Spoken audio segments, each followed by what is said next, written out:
ஆண்டவருடைய பரிசுத்த நாமம் மகிமைப்படுவதாக. கர்த்தருக்கு ஸ்தோத்திரம். ஒவ்வொரு நாளும் ஆண்டவர் நமக்கு ஒரு சத்தியத்தை கற்றுக் கொடுக்கிறார். சகலமும் அவரை கொண்டும் அவருக்கென்றும் சிருஷ்டிக்கப்பட்டது. Everything is by him and for him. எல்லாம் அவரை கொண்டும் அவருக்கென்றும் சிருஷ்டிக்கப்பட்டது. எதற்காய் ஆண்டவர் நம்மை சிருஷ்டித்தார்? அவருக்கு மகிமையை கொண்டு வர. அவருடைய கடவுளுடைய மகிமை தான் Yesu. Jesus is the glory of God. அப்ப இயேசு எப்படி இருந்தார், அதே போல நாம் இருக்கும்போது நாம் ஆண்டவருக்கு மகிமையை கொண்டு வருகிறோம். இயேசுவை போல நம்ம மாறணும், இயேசுவை போல வாழணும். அதுதான் ஆண்டவர் நம்மை ரட்சித்ததின் நோக்கம். கல்வாரி சிலுவையில் நமக்காய் ஜீவனை கொடுத்தது சும்மா நமக்கு ஒரு வீடு, நிலம், ஒரு பிளாட்டு, ஒரு காரு, இந்த உலக அற்பமான ஆசீர்வாதங்களை தர்றதுக்காக இயேசு சிலுவையில் மரிக்கல. அது பெரிய வேலை. இயேசுவின் சிலுவை மரணம் not just for material blessings, உலக பிரகாரமான அற்பமான ஆசீர்வாதங்களுக்காக அல்ல. அதை விட பெரிய நோக்கம். இந்த கல்வாரி சிலுவையில் அவர் நமக்காய் ஜீவனை கொடுத்தது நம்மை தம்மை போல மாற்ற. டே பை டே ஒரு சாங்டிஃபிகேஷன். ஒவ்வொரு நாளும் நம்மளை சுத்திகரித்து சுத்திகரித்து சுத்திகரித்து அவரை போல. அந்த சுத்திகரிப்பதற்கு நெருப்பு, பொன்னை சுத்திகரிக்க நெருப்பு, வெள்ளியை சுத்திகரிக்க நெருப்பு, அதே போல நம்மை சுத்திகரிக்க உபத்திரவம் என்கிற நெருப்பு. உபத்திரவங்கள் தான் நெருப்பு மாதிரி. நெருப்பு கஷ்டமாக தான் இருக்கும், நெருப்பு வேதனையாக தான் இருக்கும். ஆனால் அதில் தான் நாம் உருக்கப்படுகிறோம், அதில் தான் உருவாக்கப்படுகிறோம். எப்பொழுது உருக்குதலை ஆண்டவர் நிறுத்துவார்? கல்லூரி மாணவிகள் ஒரு 4 பேர் மல்கியாவை படிக்கும்போது, மல்கியா தீர்க்கதரிசி புஸ்தகம் 3ஆம் அதிகாரம் 3-4 வசனங்களை வாசிக்கும் போது, அவர் உட்கார்ந்து வெள்ளியை புடமிடுகிறவனை போல புடமிடுவார் இருக்கு. அவர் உட்கார்ந்து வெள்ளியை புடமிட்டு சுத்திகரித்து கொண்டிருப்பார். இதான் வசனம். கல்லூரி மாணவிகள் படிக்கும்போது அவர் உட்கார்ந்து வெள்ளியை புடமிட்டு சுத்திகரித்து கொண்டிருப்பார். அப்போ அது ஒரு பிரசன்ட் கண்டினியூஸ் ப்ராசஸ் மாதிரி இருக்கு. செய்துகிட்டே இருப்பார். அவங்களுக்கு புரியல. அப்போ எப்பொழுது அதை நிறுத்துவார்? வெள்ளியை புடமிட்டு, புடமிட்டுன்னா என்ன? உருக்கி சுத்திகரித்து. அந்த பைபிள் வேர்டு. புடமிடுதல்னா என்ன? உருக்கி சுத்திகரிக்கிறது தான் புடமிடுதல். அவர் உட்கார்ந்து வெள்ளியை புடமிட்டு அதை சுத்திகரித்து கொண்டிருப்பார். அப்ப எவ்வளவு நாள் சுத்திகரிப்பார் அப்படின்னு புரியாத சகோதரிகள், வாலிப கல்லூரி மாணவிகள் ஒரு சில்வர் ஸ்மித்னு சொல்றோம். Goldsmith, silversmith, blacksmith இப்படிலாம் சொல்றோம் பாருங்க. கோல்ட் ஸ்மித்னா பொன் ஆச்சாரி, பொண்ணு வேலை செய்யக்கூடிய. சில்வர் ஸ்மித் வெள்ளி ஆச்சாரி, வெள்ளி வேலை. அப்போ அவர்கிட்ட போய் கேட்டிருக்காங்க, இப்படி நாங்கள் ஒரு வாக்கியம் படித்தோம், அவர் உட்கார்ந்து வெள்ளியை புடமிட்டு சுத்திகரித்து கொண்டிருப்பார். நீங்கள் இந்த வெள்ளி வேலையை செய்கிறீங்களே, அதை பற்றி எங்களுக்கு சொல்லுங்க. எப்போ இந்த கிளீனிங் ப்ராசஸை நிறுத்துவீங்க? எப்போ சுத்திகரிக்கிறத நிறுத்துவீங்க? இந்த புடமிடுதல், நெருப்பில் போடுறீங்க எடுக்கிறீங்க, தண்ணியில் போடுறீங்க எடுக்கிறீங்க, சோப்பு தண்ணியில் போடுறீங்க எடுக்கிறீங்க, பார்க்குறீங்க, தேய்க்கிறீங்க. நீங்கள் பார்த்தா தெரியும், சின்ன ஒரு லென்ஸு இந்த கண்ணில் மாட்டியிருப்பார். சின்னதாக ஒரு கண்ணில் மாட்டிக்கிட்டு ஒரு கண்ணை மூடிக்கிட்டு அது வழியாக பார்த்து வேலை செய்வாங்க. அதை கையில் வச்சு தேய்ச்சி, பக்கத்தில் ஒரு சின்ன தண்ணி இருக்கும், சோப்பு தண்ணி இருக்கும், நெருப்பு இருக்கும், இங்கே இருக்கும், எடுத்து தேய்ச்சி அப்படியே அப்படி பார்த்து இந்த லென்ஸ் ஒன்று கண்ணில் மாட்டிக்கிட்டு. நான் பல முறை பார்த்துருக்கேன். நான் ஸ்கூலுக்கு போகிற வழியில் கடைகள் இருக்கும். அங்கே ஒரு கடையில் ஒரு கடையில் தான் நியூஸ் பேப்பர் இருக்கும். அந்த நியூஸ் பேப்பருக்கு பக்கத்து கடை இந்த ஆள் உட்கார்ந்துருப்பார், இந்த ஐயா. இவ்வளவு ஆழமான சத்தியம் இதில் இருக்குன்னு அன்னைக்கு தெரியாது. ஆனால் சும்மா வேடிக்கை பார்ப்பேன் எப்படி என்ன பண்ணுறாரு. அப்படியே பார்த்தா எடுப்பார், ஊதுவார், நெருப்பு அதில் இருக்கும். அப்புறம் சின்ன இடுக்கியில் எடுத்து அந்த பொன்னை வெள்ளியை உருக்கிறது. அதுக்கு ஒரு சின்ன ஒரு பாத்திரம் இருக்கும், கடாயின்னு சொல்கிறேன், அது மாதிரி. நல்லா கவனிங்க. அப்போ எப்பொழுது சுத்திகரித்து கொண்டிருப்பார், எப்போ முடிப்பார் அப்படின்னு அவர் சொன்னாரா? நான் எடுப்பேன், அதை நெருப்பில் போடுவேன், சுத்திகரிப்பேன், திரும்ப தண்ணியில் போடுறது, சோப்பு தண்ணி திரும்ப போடுறது, தேய்க்கிறது, அப்படி இப்படி அடிக்கடி பார்ப்பேன். பார்க்கும்போது சொன்னாராம், எப்போ என் முகம் அதுல தெரிதோ அப்பதான் சுத்திகரிக்கிறத நிறுத்துவேனாராம். கற்றுக்கொள்ள வேண்டிய ஆழமான சத்தியம். ஆண்டவர் நம்மளை டெய்லி சுத்திகரிக்கிறாருன்னா எப்ப நிறுத்துவார் தெரியுமா? எப்போ நாம அவரை வெளிப்படுத்துறோமோ அது வரைக்கும் நம்மளை சுத்திகரிக்கத்தான் செய்வார். அந்த சுத்திகரிப்பு வேலையை அவர் செய்யட்டும். கைத்தட்டி ஒரு அல்லேலூயா சொல்லுங்க. நல்லா கைத்தட்டுறீங்களா? ஹல்லேலூயா. அப்ப ஆண்டவர் நம்மளை சுத்திகரிக்கிறது எதுக்கு தெரியுமா? நம்மளை வேதனைப்படுத்துறதுக்கா, நம்மளை கொடுமைப்படுத்துறதுக்கா, நம்மளை அள வைக்கிறதுக்கா இல்ல.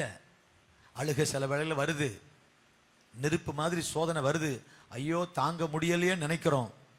ஆனா தேவனிடத்தில் அன்பு கூறுவர்களுக்கு இதெல்லாம் நன்மைக்கு எதுவாக நடக்கிறது.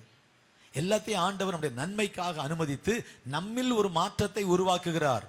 அவர் உட்கார்ந்து வெள்ளியை புடமிட்டு சுத்திகரித்து கொண்டிருப்பார். ஆண்டவருக்கு ஸ்தோத்திரம். இன்றைக்கு சோதனைகள் தான், பிரச்சனைகள் மூலமாய்த்தான் கர்த்தர் நம்மை மறுரூபமாக்குகிறார். ஆண்டவர் நம்மை உருவாக்குவது வசனம் படிக்கிறதுனால மட்டும் இல்ல, சோதனைகள் மூலமா தான் உருவாக்குறார். நம்முடைய சூழ்நிலைகள், நான் 10 முறை பைபிள் படிச்சுட்டேன், நான் சூப்பரா உருவாயிட்டேன், இல்ல இல்ல இல்ல.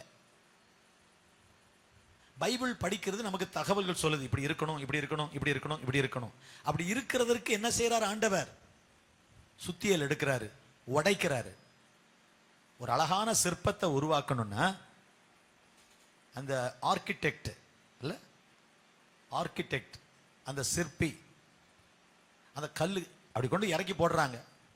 அங்க கிடக்குது. இந்த மகாபலிபுரம் போற சைட்ல பாத்தீங்கன்னா சத்தம் கேட்டுக்கிட்டே இருக்கும், tick tick tick tick tick டிக்னு ஒரு சத்தம் கேட்டே இருக்கு. அந்த இடம் ஃபுல்லா என்ன வேலை செஞ்சுட்டு இருக்காங்க ஆட்கள். இல்லைன்னா மெஷின்ல கட் பண்றாங்க, கல்ல ஃபுல்லா கட் பண்றாங்க. அப்புறம் அங்கங்க தட்டி தட்டி தட்டி அழகான சிலைகள் செஞ்சு ஒர்க்கிங். சின்ன சின்ன சுத்தி வச்சு உளி வச்சு லைட்டா தட்டி, லைட்டா தட்ட வேண்டியது லைட்டா தட்டணும், ஸ்ட்ராங்கா தட்டுறது ஸ்ட்ராங்கா தட்டணும், இதுவும் டேமேஜ் ஆயிடக்கூடாது. அந்த மாதிரி அழகா அழகா அந்த டிக் டிக் டிக் டிக்னு தட்டு சத்தம் கேட்டே இருக்கும். நான் பலமுறை பார்த்துருக்கேன். வாழ்க்கையின் ஒவ்வொரு சந்தர்ப்பங்களும் ஒரு பெரிய பாடம். ஆண்டவர் நம்மளை அப்படிதான், நம்மளை தட்டி அடிச்சு உடைச்சி தான் உருவாக்க முடியும். வசனங்களை படிக்கிறதுனால நம்மளை உருவாக்கிற முடியாது. ஆமீன் கேட்கலாமா? அப்படின்னா வசனம் படிக்க வேணாம்னு சொல்றேன்னா இல்ல இல்ல, டோன்ட் மிஸ் அண்டர்ஸ்டாண்ட் மீ, நான் தவறா சொல்லல. வேத வசனங்களை ஆண்டவர் நமக்கு சொல்றாரு, வழிகாட்டுறாரு. இப்படி இருக்கும், சோதனையை சகிக்கிற மனுஷன் பாக்கியவான் பைபிள் இருக்கு, இருக்கா இல்லையா? சோதனையை அது இருக்கு, சோதனையை சகிச்சா பாக்கியம். சோதனைன்னா என்னன்னு தெரியணும்ல.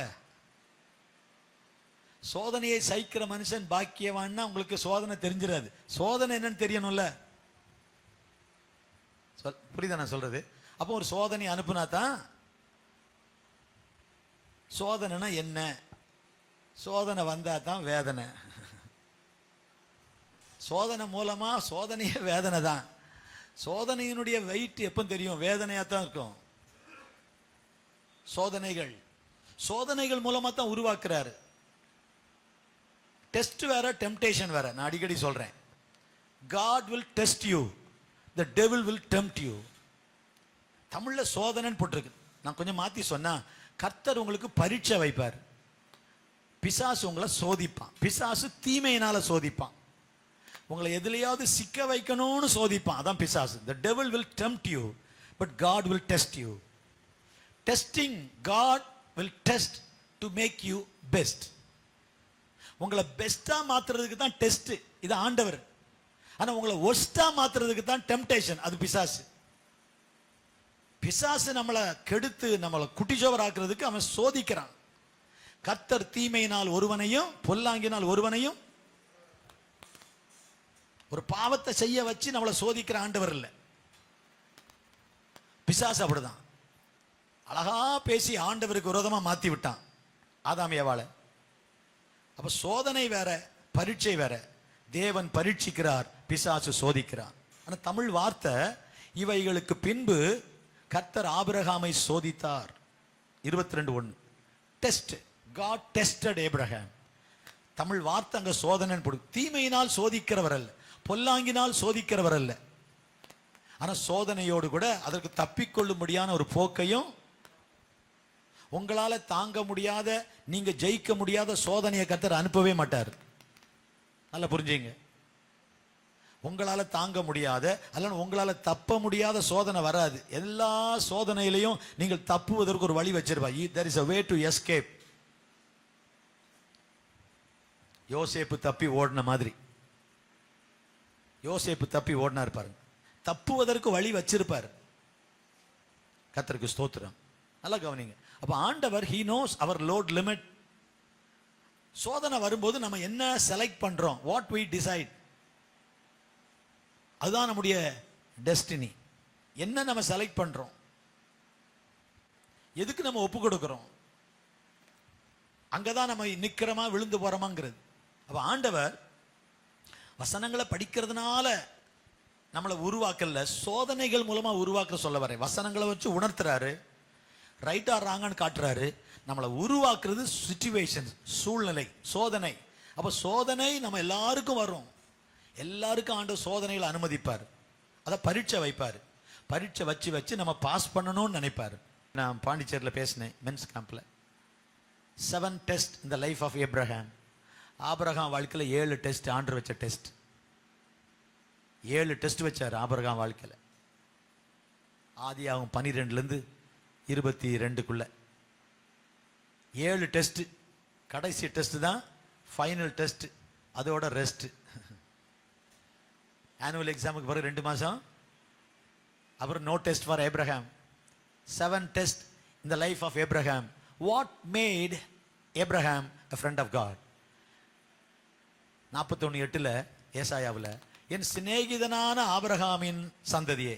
என்ன அப்படி ஆபிரகாம் ஆண்டவர் அவனை பார்த்து சிநேகிதன் சொல்லணும்? யாக்கோபு 2:23 அவன் தேவனுடைய சிநேகிதன் என்னப்பட்டான். எதனால ஆபிரகாம் ஆண்டுடைய சிநேகிதன் ஆனார்? அப்படி சிநேகிதனா மாறுறதுக்கு ஆபிரகாம் என்ன செய்தார்? ஆண்டவர் வச்ச டெஸ்ட்ல எல்லாம் பாஸ் பண்ணார். நான் ஒரு 7 டெஸ்ட் சொன்னேன். 7 டெஸ்ட்ல 2ல ஃபெயில் ஆனார், 5ல பாஸ் ஆனார் ஆபிரகாம். 7 டெஸ்ட் வச்சார் ஆண்டவர். 7 டெஸ்ட்ல 2ல ஃபெயில், 5ல பாஸ். எல்லாமே ஆங்கில எழுத்து எஃப்ங்கிற எழுத்துல 7 வார்த்தை சொன்னேன் வேகமா நெட். First test family test. Family நீங்க வேணா எழுதிக்கல. Family test. ஃபேமிலியா நானா? First F family. உன் இனத்தையும் உன் ஜனத்தையும் உன் குடும்பத்தையும் எல்லாத்தையும் விட்டுட்டு நான் உனக்கு காண்பிக்கும் தேசத்துக்கு போ. ஃபேமிலியா நானா? வீட்டில் கேட்குறாங்க எங்க போறீங்க, என்ன பண்றீங்க? ஒன்றும் தெரில. தான் போகும் இடம் இன்னதென்று அறியாமல், எங்க போறோன்னு தெரில, ஆனா யார் போ சொன்னான்னு எனக்கு தெரியும். I know him. எங்க போறேன், எவ்வளவு தூரம், எப்போ போவேன், என்ன நடக்கும், when, where, how, what, ஒண்ணுமே தெரில. But he still went. எனக்கு ஃபேமிலியை விட நீங்க தான் முக்கியம். ஃபேமிலியா நானா? குடும்பம் என்ன நினைக்கும் நினைக்கிறியா, நான் என்ன நினை. ஸோ இந்த மாதிரி family test first test. Abraham pass பண்ணிட்டார். ஃபேமிலி 2வது ஆண்டவரே நீங்க சொல்லுங்க, நான் போறேன் ஆண்டவரே. ஆண்டவர் ஸ்தோத்திரம். அப்ப டெஸ்ட் மேல டெஸ்ட். 2வது ஃபேமின் டெஸ்ட். 10ஆம் அதிகாரம் 10ஆம் வசனம் படிச்சீங்கன்னா 12:10 தேசத்துல பஞ்சம் உண்டாயிட்டு. ஆபிரகாம் போ சொன்னாரு, போனாரு. 1-10 இங்க அவர் போகவே சொல்லல, இவரே முடிவெடுத்து போறாரு. அதனால பிரச்சனை. ஃபேமின், பஞ்சம். 2வது டெஸ்ட் எஃப், ஃபேமின் டெஸ்ட். பஞ்சம் வருது இருக்கிற இடத்துல. ஆண்டவர் என்ன பண்ணணும்னு கேட்டிருக்கலாம், அதை விட்டுட்டு போயிட்டாரு. போனதுனால என்ன ஆச்சு? பிரச்சனை. பொய் சொல்ல வேண்டிய சூழ்நிலை வந்துச்சு.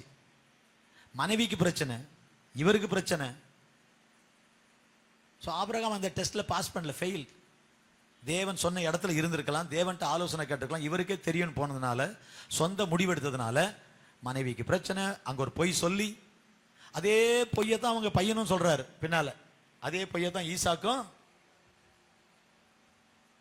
So Abraham failed. 3வது டெஸ்ட் ஃபெலோஷிப் டெஸ்ட். ஃபெலோஷிப் 3வது எஃப். 13ஆம் அதிகாரத்தில் 11, 12, 13 வசனங்களை வாசித்தீங்கன்னா, லோத்துவும் ஆபிரகாமும் பிரிந்தார்கள். பிரிந்தார்கள். நம்மளை விட்டு ஆண்டவர் சில ஆட்களை பிரிப்பாரு, உங்களை விட்டு பிரிப்பாரு. கஷ்டமா இருக்கும். ஆனா ஆண்டவர் அங்கதான், லோத்து போன பிறகுதான் அங்க ஆண்டவர் ஆபிரகாம்கிட்ட பேசுறார். நீங்க படிச்சா தெரியும். லோத்து உலக சிநேகத்துக்கு அடையாளம். மாம்சம். ஆடு நல்லா இருந்தா போதும், ஆடு மாடுக்கு புல் இருந்தா போதும், உலகத்துல எனக்கு நல்லா இருந்தா போதும். ஒரு மாம்ச சிந்தை தான் லோத்து. அதனால இல்ல இல்ல சித்தப்பா சித்தப்பா இல்லைன்னா பெரியப்பா, ஆபிரகாமுடைய பிரதருடைய பையன் தானே லோத்து. இல்ல இல்ல பரவாயில்ல, அடுத்த பிரச்சனை வராம நான் பாத்துக்கிறேன், நான் உங்களோட இருக்கிறேன்னு சொல்லல.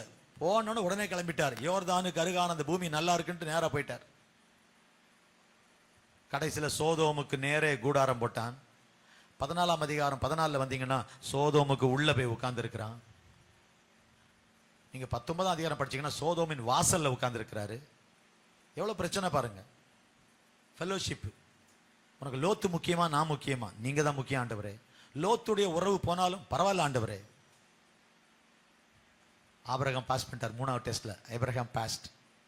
4வது 14ஆம் அதிகாரம் ஃபைட் டெஸ்ட். ஃபைட், ஒரு சண்டை. தன் சகோதரன் சிறையாக கொண்டு போகப்பட்டதை ஆபிரகாம் அறிந்து தன் வீட்டிலே கைப்படிந்தவர்களாகிய 318 பேரை கூட்டிக்கிட்டு அங்க போய் லோத்துவ மீட்கிறதுக்கு போறார். லோத்துவ மீட்க எவ்வளவு ப்ரிப்பேர்டா இருந்திருப்பாரு. திடீர்னு 318 பேர் கையில கத்திய கொடுக்கணும், ஈட்டிய கொடுக்கணும், சண்டைக்கு போகணும்னா எவ்வளவு வெல் ப்ரிப்பேர்ட் ஏப்ரஹாம். ஊழியக்காரங்களுக்கெல்லாம் நம்ம எவ்வளவு ஒரு எச்சரிப்பு. Any time you must be ready. யுத்த நாள் வந்த போது சவுலு கையில யோனத்தான் கையில தவிர வேற ஒருத்தன் கையில என்ன இல்லை, ஒருத்தன் கையிலயும் ஆயுதம் இல்லை. எப்படி ஜெயிப்பான்? 2 பேர் கையில இருக்கு, அப்படி போட்டிருக்கு. வேற ஒருத்தர் கையிலயும் ஆயுதம் இல்லை, யுத்தம். ஆனா இங்க பாருங்க, திடீர்னு அவருடைய சகோதரனுடைய பையனை கொண்டு போறாங்க. உடனே அங்க 4 ராஜாக்கள் 5 ராஜாக்கள் 9 ராஜாக்கள் கதைய இந்த ஒரு லோத்துக்காக கர்த்தர் எழுதுறாரு 14ஆம் அதிகாரத்தில். புறஜாதி ராஜாக்கள் அந்த 4 பேரு 5 பேர்ல ஒருத்தர் தான் இந்த சோதோமின் ராஜா. 5 பேர் தோத்து போறாங்க, 4 பேர் ஜெயிக்கிறாங்க. சோதோமின் ராஜா இவங்களெல்லாம் பிடிச்சிட்டு போயிடுறாங்க, லோத்துவை கொண்டு போயிடுறாங்க. இந்த கதையை பார்க்கிறோம். இந்த ஒரு லோத்துக்காக இவ்வளவு கதை எழுதுறாரு ஆண்டவர். லோத்துக்காக தான் இந்த 9 ராஜாக்கள் கதை.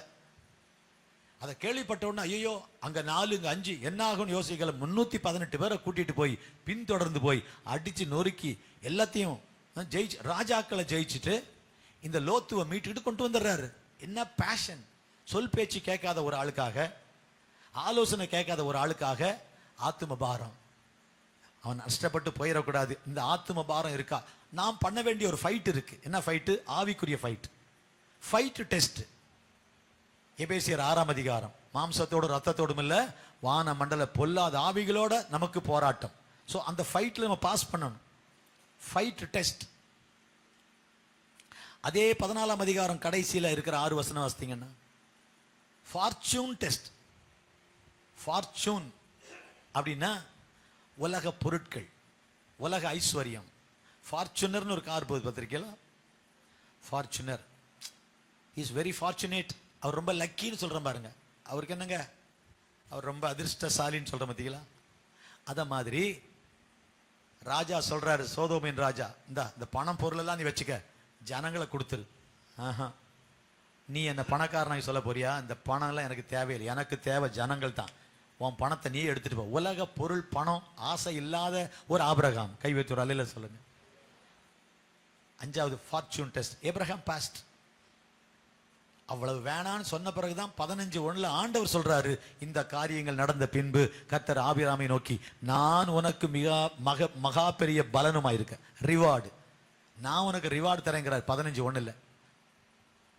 ஏன்னா நீ உலக பொருளை வேணாங்கிற. பண ஆசை இல்லாத ஒரு ஆபிரகாம். 6வது ஃபாதர்ஹுட், தகப்பன் என்கிற ஒரு டெஸ்ட். அதுல ஆபிரகாம் ஃபெயில். உன் கர்ப்பப்பா பிறப்பா இருப்பவனே உனக்கு சுதந்திரவாளின்னு சொல்றாரு. ஆனா சாராள் சொன்னதை கேட்டு, இல்ல இந்த ஆகார் மூலமாக ஒரு குழந்தை பிறக்கட்டு சொன்ன உடனே ஆபிரகாம் சாராளின் வார்த்தைக்கு செவி கொடுத்தான். He failed. என்ன சொல்லியிருக்கணும்? என்ன சொல்ற நீ? பேசாம இரு. ஆண்டவர் நமக்கு சொல்லியிருக்கிறாரு, கண்டிப்பா செய்வாருங்கிற ஸ்தானத்துல இருந்து மனைவியை திருத்தி இருக்கணும். மனைவியை திருத்தி இருக்கணும். ஆனா ஆபிரகாம் செவி சாய்த்தான். அதனால வந்த பிரச்சனை, அன்றைக்கு வந்த பிரச்சனை, இன்று வரைக்கும் உலகத்துல பிரச்சனை. இஸ்மவேலர்கள் காலமா பிரச்சனை. முதல்ல பிறந்த இஸ்மவேல். So Abraham failed. கடைசி டெஸ்ட் 22:1. இந்த காரியங்களுக்கு பிறகு கர்த்தர் ஆபிரகாமை ஒரு பெரிய டெஸ்ட், அதான் ஃபைனல் டெஸ்ட், அதுக்கு பிறகு ரெஸ்ட். என்னது?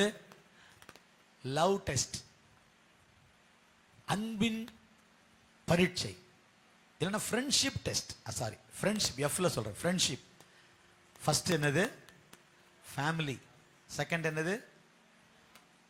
ரெண்டாவது ஃபர்ஸ்ட் ஃபேமிலி, ரெண்டாவது ஃபேமின், மூணாவது ஃபைட்டு, மூணாவது ஃபெல்லோஷிப், நாலாவது ஃபைட்டு, அஞ்சாவது ஃபார்ச்சூன், ஆறாவது ஃபாதர்ஹுட், ஏழாவது ஃப்ரெண்ட்ஷிப். அந்த ஃப்ரெண்ட்ஷிப் டெஸ்ட் தான். எனக்காக எதையும் செய்வியா? எதையும் செய்வேன். எதையும் தருவியா? எதையும் தருவேன். அதான் பையன். 25 வருஷம் காத்திருந்து பெற்ற பையனை எனக்காக பலிடுவா. தர ஆண்டவரே, நீங்க தந்தது உங்களுக்கு தரமாட்டேனா? ஏன்னா என் பையனை நேசிக்கிறேன், ஆனா அதை விட நான் உங்களை அதிகமா நேசிக்கிறேன். புரியுதா நான் சொல்றது? என் பையனை நேசிக்கிறேன், அவன் தான் எனக்கு உயிர், அவன் தான் எனக்கு சந்தோஷம். அவன் பேர் என்ன? ஈசாக்கு. ஈசாக்குன்னு என்ன அர்த்தம்? மகிழ்ச்சி, நகைப்புன, சிரிப்பு. அவன் தான் அந்த வீட்டுக்கே சிரிப்பு. அந்த வீட்டுக்கு சிரிப்பு, சந்தோஷமே அவர் தான். He was a joy to the family. அந்த சந்தோஷத்தை எனக்கு தான் கேட்கிறாரு. உனக்கு எது சந்தோஷம் தருதோ அதை எனக்கு தருவியா? அதான் கேள்வி.